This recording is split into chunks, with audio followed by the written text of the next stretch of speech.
Okay, thank you for watching this. Please like and subscribe if you have a chance.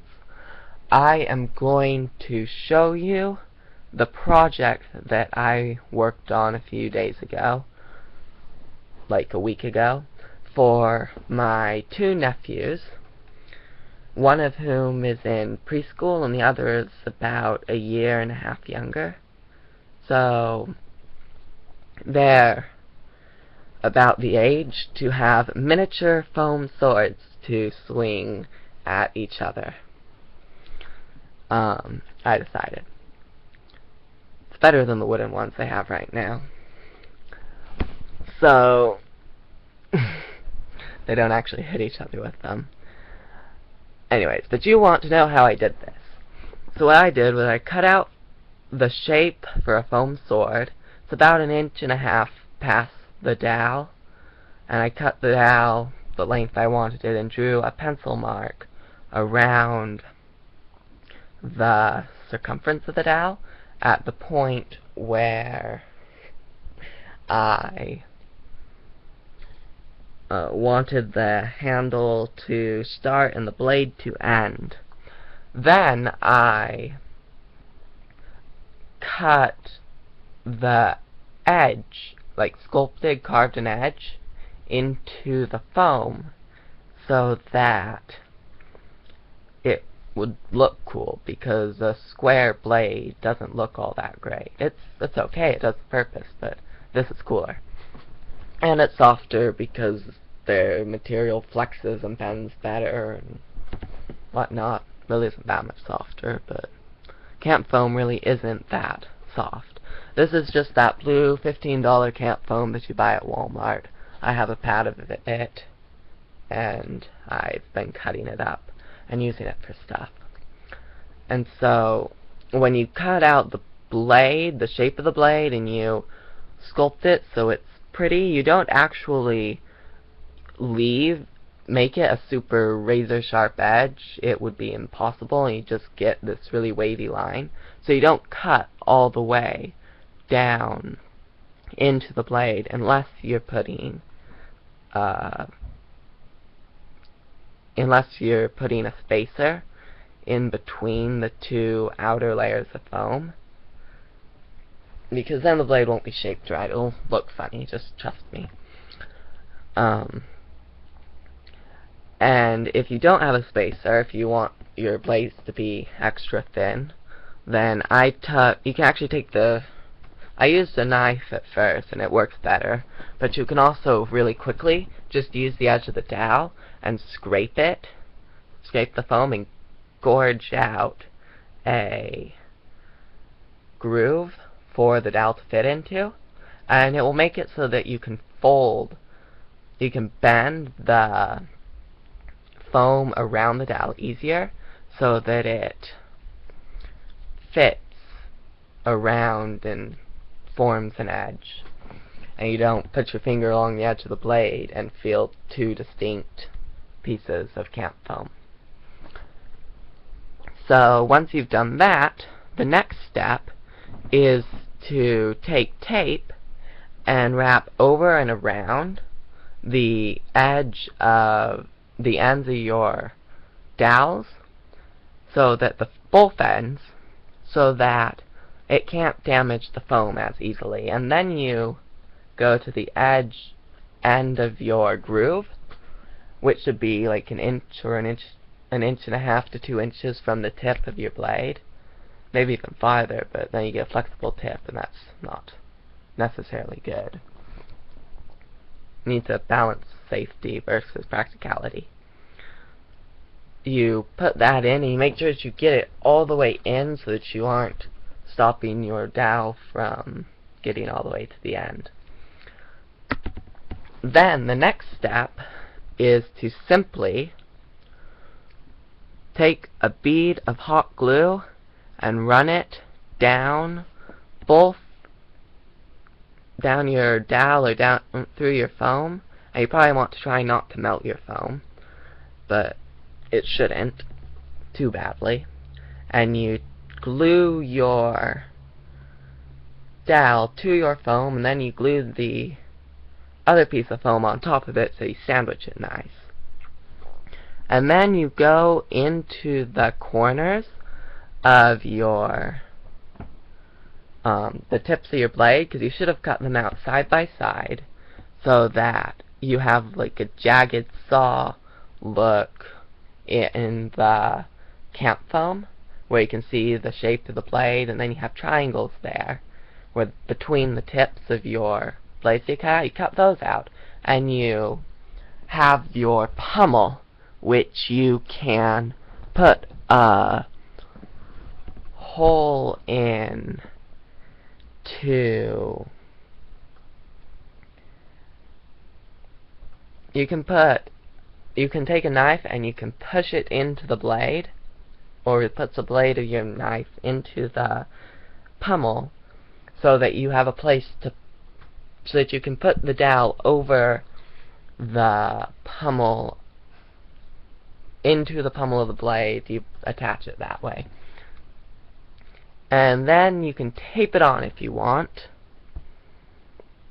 But the next, or glue it on. That's, I think, what I did. But before you glue it or tape it on, you should, and I messed this up, you should make a square, make a square of foam for your crossguard and put a hole through that. But if you can't, then you can cut it in half and take hot glue and glue it together over the pommel of your sword, and make sure to attach it to the foam at the base of your sword with hot glue so that the crossguard doesn't come off. So I have a foam crossguard on these swords, which I think is good because I've used wood and cardboard, and I think foam will work the best. And it looks the best too, except for the wood. But if you're swinging a sword with wood on it around, chances are you're going to eventually hit someone with the wooden part. And that's no fun. So, the next thing I did was I took some tape and I wrapped around the base of the blade, and I'm not entirely sure why I did that, but you might consider doing it. But what's really important is, if you haven't attached your pommel already, you probably should now, and your crossguard, and then you take cardboard the width of that distance, the width of your handle, that your handle is long, and you wrap it several times around the dowel. And this is cereal box cardboard, which I find really convenient, and it works really well for various crafts. I've even shingled a model house with them, and it looks amazing.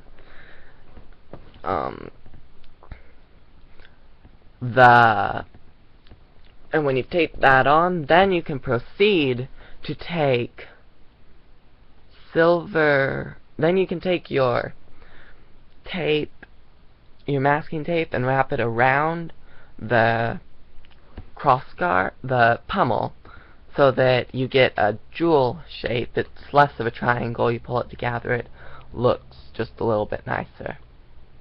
And then you take your duct tape and you get that out. And I use silver and black, but you can use whatever colors you want. You want to wrap around the crossguard so that you tape it strongly, get it secure to the handle and the blade, and make sure that your pommel is secured to the handle.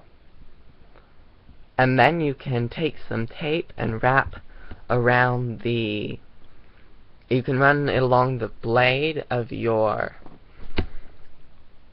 you use duct tape to tape the two pieces of camp foam together so you get a sharpish blade, and you don't want, this is where you really keep it from,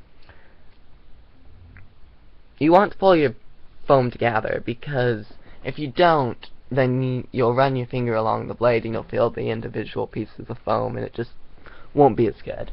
And so that's where you do this. That's where you really make sure that you've done it. and then you take another piece of tape and you run it up the blade, and just keep in mind that silver duct tape will eventually,